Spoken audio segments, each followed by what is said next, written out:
नमस्कार दोस्तों, स्वागत है हमारे इस यूट्यूब चैनल पर। आज के इस वीडियो में हम पढ़ेंगे सेल के अंदर में जो कि ये तीनों होते हैं, साइटोप्लाज्म, प्रोटोप्लाज्म और हाइलोप्लाज्म। ठीक है, ये तीनों होते हैं सेल के अंदर में। ठीक है, तो इसके बारे में हम पढ़ते हैं, तीनों का डिफरेंस पढ़ते हैं। ठीक है, तो हमारा है पहला साइटोप्लाज्म। ठीक है, तो साइटोप्लाज्म में क्या होता है? The portion of cell other than nucleus is called cytoplasm. मतलब कि जो न्यूक्लियस के जो अलावा जो होता है, ठीक है, पोर्शन सेल में, उसको बोलते हैं हम साइटोप्लाज्म। ठीक है, हम एग्जाम्पल से समझते हैं, डायग्राम से। ठीक है, देखिए साइटोप्लाज्म का ये है डायग्राम है।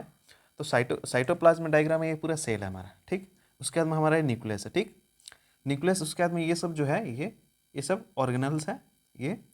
और ये जितने भी जो ये सब है,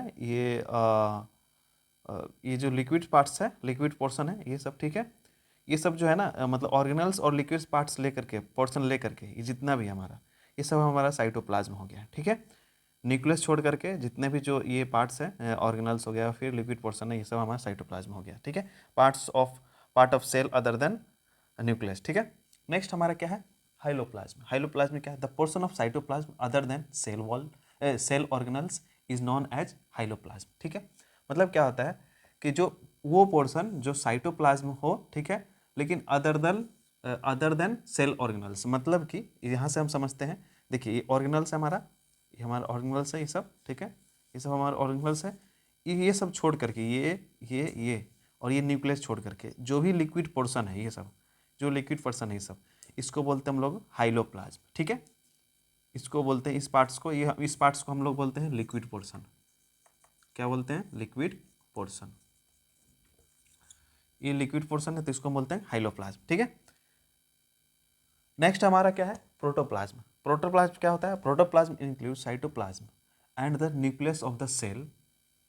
ठीक है, जो प्रोटोप्लाज्म क्या होता है, जो साइटोप्लाज्म और न्यूक्लियस जो होता है, ठीक है, दोनों सेल में, वो दोनों इंक्लूड होता है। जैसे कि प्रोटोप्लाज्म में हमारा ऑर्गेनल्स भी आता है, ठीक है, ऑर्गेनल्स भी आता है, और उसके बाद में हमारा ये न्यूक्लियस भी आता है। ठीक है, तो ये सब, इस जितने भी है सेल के अंदर में, जो न्यूक्लियस और साइटोप्लाज्म, उस दोनों को मिला करके हम लोग बोलते हैं प्रोटोप्लाज्म। Cytoplasm plus nucleus. ठीक है, इनको इसको बोलते हैं हम लोग प्रोटोप्लाज्म।